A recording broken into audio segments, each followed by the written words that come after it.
కోట్లు ఏదైతే భారతదేశంలో ఉన్న చట్టాలని ఆనాడు బ్రిటిష్ టైంలో సాధించుకున్న చట్టాలన్నీ రద్దు చేసి పెట్టుబడిదారులకు అనుకూలంగా ఈ 4 కోట్లను తీసుకురావడం జరిగింది. ఆ 4 కోట్లను వ్యతిరేకిస్తూ భారతదేశ వ్యాప్తంగా కోట్లాది మంది సమ్మె చేస్తున్నారు. ఆ సమ్మెలో భాగంగానే దేశవ్యాప్తంగా మోటార్ రంగ కార్మికులు కూడా ఒకరోజు 12వ తారీఖు సమ్మె చేయాలని నిర్ణయం చేయడం జరిగింది. ముఖ్యంగా మోటార్ రంగ కార్మికుల సమస్యలకు సంబంధించి 2019 సంవత్సరంలో నరేంద్ర మోడీ గారు మోటారు వాహనాల చట్టాన్ని 1988ని సవరిస్తూ కొత్త చట్టాన్ని తీసుకురావడం జరిగింది. ఆ చట్టంలో అనేకమైన లోటుపాట్లు, వాస్తవంగా భారతదేశంలో ఏదైతే రోడ్లు ఉన్నాయో ఆ రోడ్లకు అనుకూలంగా కాకుండా ఇవాళ 100, 200, 300, 500 ఉన్న చాలన్లను దాదాపు 1000 రూపాయల నుంచి 1,00,000 రూపాయల వరకు చాలన్లు పెడుతూ ఆ చట్టాన్ని తీసుకురావడం జరిగింది. ఆ చట్టానికి వ్యతిరేకంగా అదేవిధంగా ఈనాడు సారథి పోర్టల్ వాహన మిత్ర అనేది ఒకటి కేంద్ర ప్రభుత్వం తీసుకురావడం జరిగింది. ఆ కేంద్ర ప్రభుత్వం తీసుకొచ్చిన చట్టంలో ఈ ఆటో లైసెన్స్ అనేది ఇలా కనుమరుగైంది. ఆటో లైసెన్స్ అనేది కనుమరుగైంది. ఇలా 4 వీలర్ ఉంటేనే ఆటో నడుపుకోవాలనే ఆలోచనలు వచ్చింది. ఇది కేంద్ర ప్రభుత్వం చాలా మూర్ఖత్వంగా కోట్లాది మంది ఇలా ఆటో డ్రైవర్లు 3 వీలర్ నడుపుతూ జీవిస్తున్నారు. ఆ లైసెన్స్ని రద్దు చేయడం జరిగింది. ఆ లైసెన్స్ రద్దు చేసినందుకు నిరసనగా అదేవిధంగా కేంద్ర రాష్ట్ర ప్రభుత్వాలు అవలంబిస్తున్న కొన్ని విధానాలు ఇవాళ మాకు ముఖ్యంగా ఈ రాష్ట్రంలో మహాలక్ష్మి పథకం ద్వారా రావటం వలన ఫ్రీ బస్సు సౌకర్యం ఏర్పాటు చేయటం వలన మేము దాన్ని వ్యతిరేకించలేదు. కానీ కాకపోతే దాని ప్రభావం ముఖ్యంగా ఆటో డ్రైవర్లపై పెనుభారం పడింది. ఆ సందర్భంగా మేము అనేకమైన ఈ 2.5 సంవత్సరాల్లో అనేకమైన మీకు తెలుసు మా జేఏసీ అన్ని సంఘాలు కలిసి అనేక ఉద్యమాలు చేయడం జరిగింది. ఆ ఉద్యమాల నేపథ్యంలో అప్పుడు ముఖ్యమంత్రి గారు, రవాణా శాఖ మంత్రులు, వివిధ రంగ అధికారులు స్పందిస్తూ ఆటో డ్రైవర్లకు అన్యాయం జరిగిన మాట వాస్తవమే, కానీ ఆటో డ్రైవర్లను ఆదుకుంటామని చెప్తూ అనేక సందర్భాల్లో వివిధ సందర్భాల్లో చెప్పడం జరిగింది. కానీ 2 సంవత్సరాలు అయిపోయినా కూడా ఇప్పటివరకు ఆదుకున్న దాఖలాలు లేవు. అదేవిధంగా 2013 సంవత్సరంలో అప్పుడు ఉమ్మడి స్టేట్ ఉన్నప్పుడు ఆటో మీటర్ ఛార్జీలు పెంచడం జరిగింది. అప్పుడున్న నిబంధనల ప్రకారం ఏదైతే పెట్రోల్, డీజిల్, గ్యాస్, నిత్యావసర వస్తువుల ధరలు పెరిగినప్పుడల్లా ఆటో మీటర్ ఛార్జీలు పెంచాల్సిన బాధ్యత ఉండే. కానీ ప్రభుత్వాలు, గత ప్రభుత్వం టీఆర్ఎస్ ప్రభుత్వం 10 సంవత్సరాలు పట్టించుకోకపోవడం వలన అనేక సమస్యలు ఉన్నాయి. ఇలా ఆటో మీటర్ ఛార్జీలు పెంచడం వల్ల ప్రభుత్వానికి వచ్చే నష్టం ఏమి లేదు, అయినా కూడా వాళ్ళు పెంచలేక ఇబ్బంది పడుతున్నారు. అదేవిధంగా కాంగ్రెస్ పార్టీ అధికారంలోకి వచ్చే ముందు మేము గత ప్రభుత్వం ఏదైతే ఆంధ్రప్రదేశ్ ప్రభుత్వం ఇచ్చినట్టుగా 12,000 ఇస్తామని చెప్పింది, ఆ 12,000 ఇవ్వలేదు. సంక్షేమ బోర్డు ఏర్పాటు చేస్తామన్నది, సంక్షేమ బోర్డు ఏర్పాటు చేయలేదు. అదేవిధంగా ఆటోలో పోటీ ఏర్పాటు చేశారు. వాళ్ళు ఇతర జిల్లాల నుంచి ఇక్కడ హైదరాబాద్లో పర్మిట్ నిబంధనలు ఉన్నాయి. ఆ నిబంధనలకు వ్యతిరేకంగా ఇతర జిల్లాల్లో రిజిస్టర్ అయిన ఆటోలను హైదరాబాద్ తీసుకొస్తున్నారు. దానివల్ల హైదరాబాద్లో ఉన్న ఆటోలకు జీవనోపాధి దెబ్బతింటుంది, అవి రాకూడదని చెప్పి కూడా పెద్ద ఎత్తున ఆందోళన చేస్తున్నాం. దాని గురించి పట్టించుకోవట్లేదు ప్రభుత్వం కూడా. అదేవిధంగా ఇవాళ ఓలా ఊబర్తో 2 వీలర్లు అక్రమంగా 2 వీలర్ నడుస్తున్నాయి. మేము అడిగేది ఏంటంటే వారికి అనుమతి ఇస్తే మాకేం అభ్యంతరం లేదు, కానీ 2 వీలర్ రావటం వల్ల ఆటో క్యాబ్ల మీద చాలా పెనుభారం పడ్డది. దాన్ని కూడా 2 వీలర్లు కూడా నిషేధించాలని చెప్పి మేము కోరుతున్నాం. దాంతోపాటు అనేకమైన సమస్యలు ఉన్నాయి. 15 సంవత్సరాలు దాటిన వాహనాలకు ఫిట్నెస్ సంబంధించి ఛార్జీలు, లారీలు కానీ, క్యాబ్లు కానీ, ఆటోలు కానీ అనేకమైన ఛార్జీలు, ఫిట్నెస్ ఛార్జీలు పెంచడం జరిగింది. దాన్ని తగ్గించాలని చెప్పి మేము కోరుతున్నాం. అదేవిధంగా హయ్యర్ వెహికల్ క్యాబ్లకు సంబంధించి 33,000 ఇస్తున్నారు, 54,000 ఇవ్వాలని చెప్పి. అదేవిధంగా హెవీ డ్రైవింగ్ లైసెన్స్ సంబంధించి డ్రైవింగ్లో శిక్షణ లేదు, దాన్ని డ్రైవింగ్ స్కూల్ కూడా ఏర్పాటు చేయాలని చెప్పి. అదేవిధంగా మిగతా అనేకమైన డిమాండ్లు ఉన్నాయి. ఈ డిమాండ్ల సాధన కోసం 12వ తారీఖు నాడు జరిగే భారతదేశ సమ్మెలో తెలంగాణ రాష్ట్ర వ్యాప్తంగా ఆటో, క్యాబు, లారీ, డీసీఎం వాహనాలన్నీ కూడా బంద్ చేసి ఒకరోజు నిరసన కార్యక్రమం చేసి బంద్ చేసి అది సుందరయ్య పార్కు ఆర్టీసీ కళ్యాణ మండపం నుంచి ఇందిరా పార్క్ జరిగే భారీ ప్రదర్శనలో లక్షలాది మంది వేలాది మంది ఆటో క్యాబ్ డ్రైవర్లు పాల్గొని ఈ సమ్మెను విజయవంతం చేయాలని చెప్పి మా జేఏసీ తరఫున మేము విజ్ఞప్తి చేయడం జరుగుతుంది.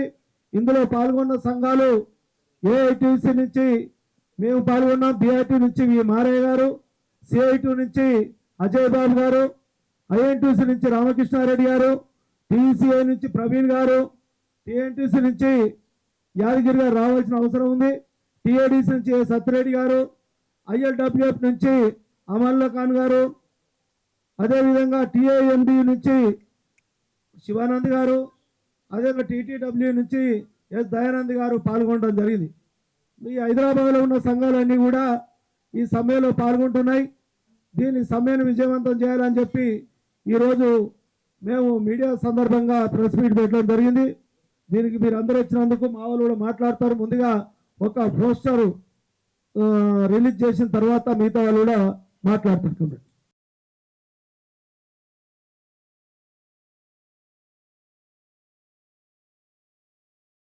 మా కష్టాలను ఈ ప్రెస్ మీట్ ద్వారా ప్రభుత్వాలకు ప్రజలకు తెలిసేటట్టు బాగా చూపించాలని రూప మీ అందరికి విజ్ఞప్తి చేస్తూ, ఆటో క్యాబ్ ట్యాక్సీ లారీ డ్రైవర్ల న్యాయమైన సమస్యల పరిష్కారం డిమాండ్కై ఈ నెల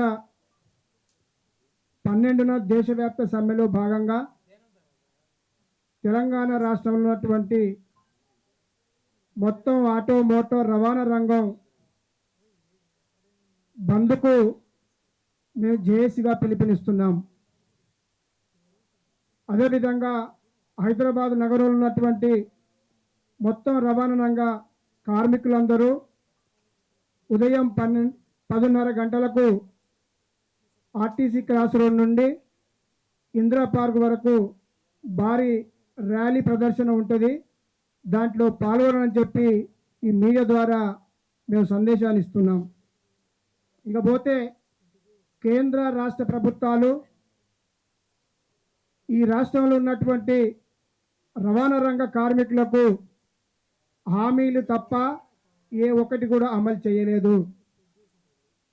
రవాణా రంగం అంటే అది ప్రజా రవాణా కావచ్చు, సరుకు రవాణా కావచ్చు, గూడ్స్ రవాణా కావచ్చు. కోట్లాది మంది ప్రజలకు ఇక్కడ డ్రైవర్లు, డ్రైవర్ కమ్ ఓనర్లు ప్రజలకు సేవ చేస్తూ ప్రభుత్వానికి మేము ఆర్థిక భారం కానీ నిరుద్యోగ భారం కానీ కాకుండా స్వయం ఉపాధిలో భాగంగా మా పని మేము చేసుకుంటూ జీవిస్తున్నటువంటి మాకు కోట్లాది రూపాయలు ఈ రాష్ట్ర కేంద్ర ప్రభుత్వాలకు ట్యాక్సీల రూపంలో మేము కడుతున్నాం. ఏ ఒక్క హామీ సంక్షేమ బోర్డు అడిగినాం, అది అందరికీ ఒక ఆటోకే కాదు రవాణా రంగ కార్మికులందరికీ వర్తించే సంక్షేమ బోర్డు మాకు ఇప్పటి వరకు అమలు చేయలేదు. ఇక్కడ రాష్ట్ర ప్రభుత్వం ఎన్నికల్లో వాళ్ళ సీటు కోసం, వాళ్ళకు అధికారం కోసం ఇక్కడ ఉన్నటువంటి లక్షలాది మంది ఆటో కార్మికులకు తప్పుడు వాగ్దానం చేసి 12,000 రూపాయలు ఇస్తామని చెప్పి ఉన్న ఉపాధిని తీసేసి అనేక మంది ఆర్థిక ఇబ్బందులకు గురై ఆత్మహత్యలు చేసుకుంటే ఈ రాష్ట్ర ప్రభుత్వం ఇప్పటి వరకు ఎక్కడ కూడా స్పందించలేదు. ఏ ఒక్క కుటుంబానికి సాయం చేయకపోగా వాళ్ళు దాని ఒక పొలిటికల్ లైన్గానే కొట్టేసి తప్ప మా సమస్యను పట్టించుకోలేదు. మరి కేంద్ర ప్రభుత్వం కూడా ఈ శ్రమ కార్డులు అని చెప్పి గత 3-4 సంవత్సరాలుగా లక్షలాది మందికి లేబర్ డిపార్ట్మెంట్ ద్వారా అందరికి ఇచ్చారు. అంటే కార్మికులకు, రవాణా కార్మికులకు, మట్టి పనిచేసే కార్మికులకు కూడా వాళ్ళు ఒక సంక్షేమ బోర్డు పద్ధతిలో ఏదైనా ప్రమాదం జరిగితే అది ఒక భీమలాగా ఉంటుందని చెప్పి ఉరుకులు పరుగులు పెట్టించి అందరికీ కార్డులు చేయించారు. అసలు ఈ శ్రమ కార్డు ఎటు పోయిందో, కట్టిన డబ్బులు ఎటు పోయినాయో ఇప్పటి వరకు కేంద్ర ప్రభుత్వం దాని మీద ఎలాంటి స్పందన లేదు. అది అమలు అయిందా కాలేదా ఎక్కడ పోయినా లేబర్ డిపార్ట్మెంట్ అధికారులను అడిగితే ఎక్కడ కూడా వాళ్ళు ఇంకా అమలు కాలేదని చెప్తారు 3-4 సంవత్సరాలుగా. కాబట్టి ఇట్లాంటి తప్పుడు వాగ్దానాలతోని ప్రజలను మభ్యపెట్టి, రవాణా రంగ కార్మికులను, డ్రైవర్లను మభ్యపెట్టి మీరు అధికారము చెలాయిస్తూ తప్ప మా ఆశలు ఏది అమలు చేయాలని చెప్పి ఈ సందర్భంగా మేము తెలియజేస్తూ దాంట్లో నిరసనలో భాగమే ఈ బంద్ అని చెప్పి కూడా మా కార్మికులకు ప్రజలకు ప్రభుత్వాలకు విజ్ఞప్తి చేస్తున్నాం. ఇకపోతే ఆర్థిక ఇబ్బందులతోని ఈ రాష్ట్రంలో కానీ దేశంలో కానీ ఆటో డ్రైవర్ నుంచి మొదలు పెట్టుకుంటే సాఫ్ట్వేర్ ఎంప్లాయీ దాకా ఆత్మహత్యలన్నీ ఇవన్నీ ప్రభుత్వ హత్యలే. ప్రభుత్వాలు పాలసీలు సరిగా తయారు చేయక మాకున్నటువంటి జీవన ఉపాధిని గందరగోళం చేసి ఈ ఓన్లీ ఆర్థిక ఇబ్బంది అంటే అర్థమైంది. ప్రభుత్వం పాలసీలు పద్ధతిగా చేయక ఆర్థికంగా అందక ఉన్న ఉపాధిని చిన్న భిన్నం చేసిన కారణంగానే ఇక్కడ ఉన్నటువంటి అనేక మంది ప్రజలు ఆత్మహత్యలు చేసుకుంటారు. ఈ అన్నిటికీ కారణం ప్రభుత్వం అని చెప్పి కూడా ఈ వేదిక ద్వారా మేము ప్రభుత్వానికి తెలియజేస్తున్నాం, డిమాండ్ కూడా చేస్తున్నాం. ఇకపోతే ప్రమాదాలు విషయంలో అడావిడి చేసి మాకు విపరీతమైన ఛాలెంజ్లు రాస్తున్నారు. ఈ ఛాలెంజ్ల పేరుతోటి కానీ ఇతర ఛాలెంజ్ల పేరుతోటి కానీ ఇలా హైదరాబాద్లో ఎక్కడ ఆటో నిలబడాలన్నా వేలాది రూపాయల ఛాలెంజ్లు రాసి ఆ ఉన్న కష్టమంతా ఛాలెంజ్ల కట్టే పరిస్థితి ఏర్పడ్డది ఈ రాష్ట్రంలో. కాబట్టి ఈ ప్రమాదాలు కానీ ఈ ఛాలెంజ్లు కానీ ట్రాఫిక్ రూల్స్కు కారకులు ఎవరు? ప్రభుత్వ అధికారులు చేయాలి. ఇలా ఆర్టీఏ అధికారులు ఏం చేస్తున్నారు? జేబులు నింపుకుంటున్నారు. విచ్చల విడిగా డ్రైవింగ్ స్కూల్ పేరుతోటి ప్రైవేట్ వ్యవస్థలకు ఇచ్చి వాళ్ళు ఎక్కడికక్కడ దాని సరైన పద్ధతిలో క్రమశిక్షణ లేకుండా చేసి వాళ్ళు లైసెన్సులు తీయడం కారణంగానే ఇలా సరైన అవగాహన లేక ప్రమాదాలకు గురై చనిపోతుంది ప్రజలు, ఆ డ్రైవర్ కూడా కావచ్చు. ఇలాంటి ప్రభుత్వ యంత్రాంగం చేయాల్సిన పనంతా ప్రజల అభివృద్ధి, అది క్రమశిక్షణ పేరుతోటి ఛాలెంజ్ రాసి వేల కోట్లు ఇవాళ చూడండి ఎక్కడ పడితే బైక్ కావచ్చు, ఆటో కావచ్చు, లారీ కావచ్చు, కేవలం ఈ ప్రభుత్వం ఛాలెంజ్ల ఆర్థికం, రెండోది వాళ్ళ బడ్జెట్, మద్యం, ఈ రెండింటి మీదనే ప్రభుత్వాలు నడుస్తున్నాయి తప్ప వాళ్ళు పద్ధతిగా ఈ ప్రభుత్వాలు నడతలేవు. ఆర్థికం అంటే వాళ్ళకు బడ్జెట్ అంటే మొత్తం ప్రజల నుంచి దోపిడీ తప్ప ఇంకోటి లేదు. అడ్డదారిలో గతంలో దొంగలు దోసుకున్నట్టుగా పోలీసు వ్యవస్థ మొత్తం దారి దోపిడీ లెక్క రోడ్ల మీద నిలబడి ఆటోలను కానీ బైక్లను కానీ ఏది పడుతుంది ఛాలెంజ్ల రూపంలో ప్రభుత్వం టార్గెట్ కోసం పనిచేసి ఇలా మా జేబులు కొల్లగొడుతున్నారు. కాబట్టి ఇదంతా ప్రభుత్వం చేయాల్సిన పనిని మా మీద రుతున్నారు. కాబట్టి ఇవన్నీ పరిష్కారం చేయాలి, మమ్మల్ని చర్చలకు పిలవాలి, మా సమస్యలు పరిష్కారం చేయాలని చెప్పి ఈ ప్రెస్ మీట్ ద్వారా రాష్ట్ర కేంద్ర ప్రభుత్వాలకు మేము డిమాండ్ చేస్తూ ఈ ఫిబ్రవరి 12వ తారీఖు రోజు మేము సమ్మెకు పోతున్నాం అని చెప్పి ఈ సమ్మెను జయప్రదం చేయాలని చెప్పి ప్రెస్ ద్వారా కూడా మేము మొత్తం కార్మిక లోకానికి పిలుపునిస్తున్నాం. నా పేరు వేముల మారయ్య, నేను Telangana automotive drivers trade union రాష్ట్ర అధ్యక్షుని, మాది బీఆర్ఎస్ పార్టీ అనుబంధ సంఘం. మీడియా మిత్రులకు టీయూసీఐ అనుబంధ Telangana progressive auto and motor workers union రాష్ట్ర అధ్యక్షుని వి ప్రవీణ్. ఈ నెల 12న దేశవ్యాప్తంగా కేంద్ర కార్మిక సంఘాలు 12వ తేదీన బంద్కు పిలుపునిచ్చాయి. కేంద్ర కార్మిక సంఘాలు ఏం చెప్పాయి? నరేంద్ర మోడీ అధికారంలోకి వచ్చిన తర్వాత 29 కార్మిక చట్టాలని సవరించి 4 లేబర్ కోడ్స్గా మార్చారు. ఆ లేబర్ కోడ్లను రద్దు చేయాలనేటువంటి డిమాండ్ తోటి దేశవ్యాప్త సమ్మె జరుగుతూ ఉన్నది. ఈ 29 చట్టాలలో రవాణా చట్టం కూడా ఒకటి ఉన్నది. రవాణా చట్టం 2019 సవరణల చట్టం, దాంట్లో అనేక సవరణలు చేసి మోటార్ రంగాన్ని ఇబ్బంది పెట్టేటువంటి సవరణలు ఉన్నాయి. ఆ సవరణలని రద్దు చేయాలనేటువంటిది ప్రధానమైనటువంటి డిమాండ్. అలాగే మోటార్ రంగంలో లారీ, బస్సు, జీపు దాంట్లో యజమాని కార్మికుడు ఉన్న దగ్గర ఆ యజమాని కార్మికుడి సంబంధాలలో వేతనాలు కూడా ఉంటాయి. కనీస వేతనం ఉంటుంది, వేతనాల చెల్లింపు చట్టం ఉన్నది, గ్రాట్యుటీ, ఎస్ఐ, పిఎఫ్, పారిశ్రామిక వివాదాల చట్టం, ఇలా అనేక చట్టాలు కూడా ఈ మోటార్ రంగంలో ఉన్నటువంటి వాళ్ళందరికీ కూడా వర్తించేటువంటి చట్టాలే. కనుక ఈ చట్టాలన్నింటినీ కూడా కొద్దిమంది యజమానుల ప్రయోజనాల కోసం చేస్తున్నటువంటి నేపథ్యంలో నరేంద్ర మోడీకి చెప్పదలుచుకున్నాం, 29 చట్టాలని పూర్తిగా నువ్వు తీసేసి 4 లేబర్ కోడ్గా చేశావు. ఈ 4 లేబర్ కోడ్లను రద్దు చేయాలనేటువంటి ప్రధానమైనటువంటి డిమాండ్ ఉన్నది. అలాగే విద్యుత్ సవరణ బిల్లు రద్దు చేయాలని, వ్యవసాయ రంగంలో ఉన్నటువంటి ఆ 3 వాళ్ళకి వ్యతిరేకమైనటువంటి చట్టాలను కూడా రద్దు చేయాలనే డిమాండ్లు ఉన్నాయి. దీంట్లో ప్రధానంగా వాహన సారథి అయినటువంటి యాప్ కేంద్ర ప్రభుత్వం తీసుకొచ్చింది. దీంట్లో అనేక రకాలుగా ఇబ్బందులు పెట్టేటువంటిది, అంటే AR ఆటో రిక్షా అనేటువంటిది కూడా ఎరగొట్టి అది 4 వీలర్ ఇచ్చేటువంటి పద్ధతిని తీసుకొస్తా ఉన్నారు. అలాగే విపరీతమైనటువంటి గ్రీన్ ట్యాక్స్ ని పెంచారు. 14-15 సంవత్సరాలు నిండేటువంటి వెహికల్స్ ని 4-5 సంవత్సరాలకే అది స్క్రాప్ చేసేటువంటి పరిస్థితికి వచ్చేటువంటి పరిస్థితి ఉన్నది. అది 15 సంవత్సరాలు నిండిన తర్వాత కూడా దాన్ని నడుపుకోవడానికి ఆస్కారం ఉన్నది. కానీ దాన్ని బాగా చేయించుకుంటే మెకానిక్లు, డెంటర్లు, పెయింటర్లు అనేక మంది బ్రతుకుతారు. Use and throw cell phone లాగా ఇలా వాహనం కూడా యూజ్ అండ్ త్రో అయిపోతున్నటువంటి పరిస్థితి ఉన్నది. ఇది చాలా దుర్మార్గమైనటువంటిది. కనుక ఈ రవాణా రంగానికి వర్తించేటువంటి ఏ చట్టాలను అయితే నువ్వు ఇబ్బంది పెడుతున్నావో ఆ చట్టాలను వెనక్కి తీసుకునేటువంటి ప్రధానటువంటి డిమాండ్ ఉన్నది. అలాగే రాష్ట్ర ప్రభుత్వం మీద కూడా అనేక పోరాటాలు, ఉద్యమాలు చేశాం. ఇక్కడ ఈ ప్రభుత్వం మీద కూడా అనేక డిమాండ్లు ఉన్నాయి. అవి సాధించుకోవడానికి అనేక కార్యక్రమాలు కూడా చేస్తా ఉన్నాం. అట్లా రేపు అసెంబ్లీ సందర్భం కూడా ఈ రాష్ట్ర ప్రభుత్వం మీద కూడా ఆందోళన కార్యక్రమాలు తీసుకుంటాం.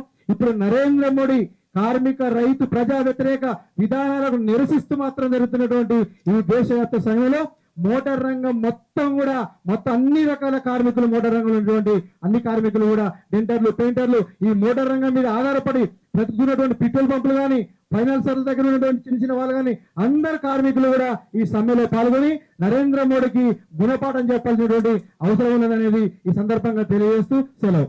నా పేరు Rajender Reddy, Telangana lorry owner association INTUC రాష్ట్ర అధ్యక్షుడిగా పనిచేస్తా ఉన్నాను. ముఖ్యంగా గత ఈ కేంద్ర ప్రభుత్వం ఏదైతే తీసుకొచ్చిందో, యూపీఏ ప్రభుత్వం ఉన్నప్పుడు ఎన్ని విమర్శలు చేసినా ఇప్పుడు అధికారంలోకి వచ్చిన తర్వాత గత 10 సంవత్సరాల నుంచి ఎన్ని అవకాశాలు ఉంటే అన్ని అవకాశాలు కార్మికులను అణగదొక్కడమే కాకుండా అందులో ప్రధానంగా రవాణా రంగాన్ని ఏ విధంగా అణిచివేస్తే సామాన్యులు నాశనమయ్యే అన్ని రకాల ప్రయోగాలు కేంద్ర ప్రభుత్వం రవాణా రంగం మీద, ప్రజా రవాణా, సరుకు రవాణా మీద ప్రయత్నం చేస్తూ ఉన్నది. ఇందులో భాగంగా దేశవ్యాప్తంగా కోట్లాది కుటుంబాలు రాష్ట్ర, కేంద్ర ప్రభుత్వాలకు ప్రత్యక్షంగా, పరోక్షంగా ట్యాక్సులు కడుతూ పరోక్షంగా దేశంలో 25% పాపులేషన్ వ్యవసాయ రంగం తర్వాత ఉపాధి పొందుతున్న రంగం, అతి పెద్ద రంగం ఏదైతే ఉందో అది రవాణా రంగం. రోడ్డు రవాణా రంగం దేశవ్యాప్తంగా 69.5% సరుకు రవాణా రోడ్డు ట్రాన్స్పోర్ట్ ద్వారా జరుగుతుంది. మిగతాది జల, వాయు ద్వారా జరిగే, రైల్వే ద్వారా జరుగుతున్నప్పటికీ ఈ రోడ్డు రవాణా రంగంలో స్వయం ఉపాధి పొందుతూ ప్రభుత్వాలకు ట్యాక్సులు కడుతూ ఉపాధి కల్పిస్తున్న, ఎంతోమంది యువతకు ఉపాధి కల్పిస్తున్న రంగాన్ని నిర్వీర్యం చేసే చట్టాలు తీసుకొస్తూ 2019 మోటార్ వెహికల్ యాక్ట్ తీసుకొచ్చిన తర్వాత దాని వెనువెంటనే కరోనా రావడం, ఆపై ఈ రంగంలో జీవిస్తున్న వేలాది లక్షలాది కుటుంబాలు వెనక్కి వెళ్ళలేక, ఇందులో ఉండలేక ఈ మధ్య కాలంలో మన తెలంగాణ రాష్ట్ర వ్యాప్తంగా దేశంలో నవయువకులు 40 సంవత్సరాల లోపు అనేక మంది ఆత్మహత్యలు చేసుకుంటున్నారు. ప్రైవేట్ ఫైనాన్స్ల వేధింపులు, సిబల్ కేసులని, రోడ్డు ఎక్కడ పార్కింగ్ లేకుండా ఆటోమేటిక్ ఫోటోలు కొడుతూ రోడ్ల మీద ఎక్కడికక్కడ అంత పెద్ద లారీలు ఎక్కడ ఆపడానికి వీలు లేకుండా రోడ్ల మీద ఆపిన సందర్భంలో 1000 నుంచి 5000 రూపాయలు చలానాలు పంపడం, ఆటో డెబిట్ అని ఈ మధ్యలో ఇంకా కొత్త ప్రచారం జరుగుతూ ఉంది. దాంతోపాటు ఎక్కడ డ్రైవింగ్ స్కూల్ లేదు రాష్ట్రంలో, దేశంలో ఒక నమ్మకంలో ఉంది. ఒక తెలంగాణలో సిరిసిల్లలో ఏర్పాటు చేసిర్రు. ఆ సిరిసిల్లలో ఏర్పాటు చేసిన డ్రైవింగ్ స్కూల్ నిరుపయోగంగా పడి ఉన్నది. ఎందుకంటే హైదరాబాద్ రాజధాని, రాష్ట్ర రాజధాని హైదరాబాద్ కాబట్టి చుట్టుపక్కల అనేక మంది జిల్లాల నుంచి ఉపాధి కోసం వచ్చి ఇక్కడ ఉంటారు. యువత డ్రైవింగ్లో శిక్షణ నేర్చుకోవాలంటే రాజధానికి పరిసరాల్లో ఉండాలి. అదేవిధంగా పాత 10 జిల్లాల్లో హెవీ డ్రైవింగ్ స్కూల్స్ కంపల్సరీ ఉండాలి. డ్రైవర్లకు ఈ రంగంలో పనిచేసిన వారికి ఎలాంటి ఫెసిలిటీస్ ఉండవు కాబట్టి ప్రభుత్వం ఆరోగ్య భద్రత ఖచ్చితంగా కల్పించాలి. అందరూ అన్ని రంగాల్లో కోరుతున్నట్టు మాకు కూడా ఈ వెల్ఫేర్ బోర్డులో డ్రైవర్లను చేర్చాలని కోరుతూ, ఇంకా అనేక సమస్యలు ఉన్నాయి. లోడింగు, అన్లోడింగ్ మామూలు, అదేవిధంగా ఈ టన్నుకు కిలోమీటర్ చొప్పున వాహన సామర్థ్యాన్ని బట్టి ప్రభుత్వమే ఈ కిరాయి నిర్ణయించాల్సిన అవసరం ఉంది. అదే కాకుండా రోడ్లపై ఎక్కడ రెస్ట్ తీసుకోవడానికి వీలు లేదు. రోడ్లన్నీ గెస్ట్ హౌస్లు ఏర్పాటు చేయాల్సిందిగా కోరుతూ ఇంకా అనేక విషయాలు ఉన్నాయి. ఈ మిగతా విషయాల్లో మిత్రులంతా అనేక మంది ఉన్నారు కాబట్టి మాట్లాడడానికి వారికి అవకాశం టైం సరిపోదు. మాకు ఇంకా చాలా సమస్యలు ఉన్నాయి. రాష్ట్ర ప్రభుత్వం అమలు చేయాల్సినవి. కేంద్ర ప్రభుత్వం పాత సరుకు భారీ వాహనాలకు ఫిట్నెస్ రెన్యువల్ విషయంలో 15,000 రూపాయలు ఉన్నదాన్ని 30,000 రూపాయలుగా మార్చిర్రు. మేము రాష్ట్ర ప్రభుత్వాన్ని కూడా డిమాండ్ చేస్తున్నాం.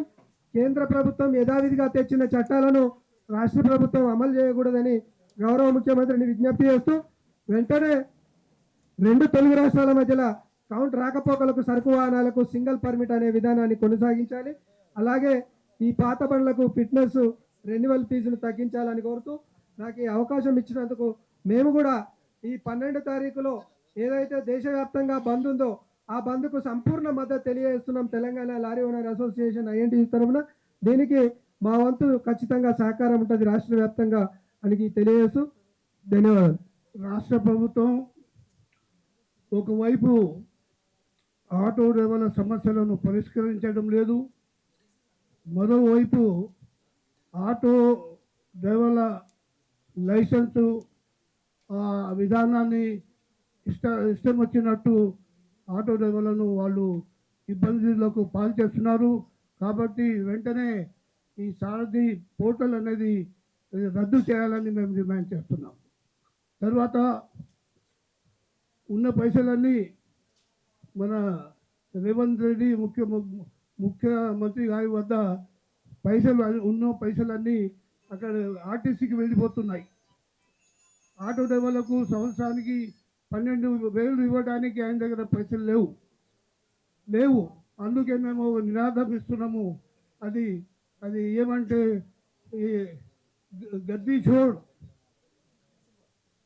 సీఎం గద్దీ చూడని మేము నినాదం ఇస్తున్నాము. కాబట్టి వెంటనే ఒక విషయం చెప్పాలంటే 20,000 ఆటో పర్మిట్లు కొత్త ఆటోలకు రిజిస్ట్రేషన్ చేయడం జరిగింది, కానీ వాళ్లకు పర్మిట్లు ఇవ్వలేదు. కాబట్టి దానికి బాధ్యత వహిస్తూ మన రాష్ట్ర రవాణా శాఖ మంత్రి పొన్నం ప్రభాకర్ గారు వెంటనే తన పదవికి రాజీనామా చేయాలని నేను డిమాండ్ చేస్తున్నాము. ఇంకో విషయము, ఆటో డ్రైవర్ల మీద ఫైనాన్షియల్ దోపిడీని అరికట్టడానికి ఇది శాశ్వత ఒక రూల్ను దాన్ని రూపొందించాలని నేను డిమాండ్ చేస్తున్నాను.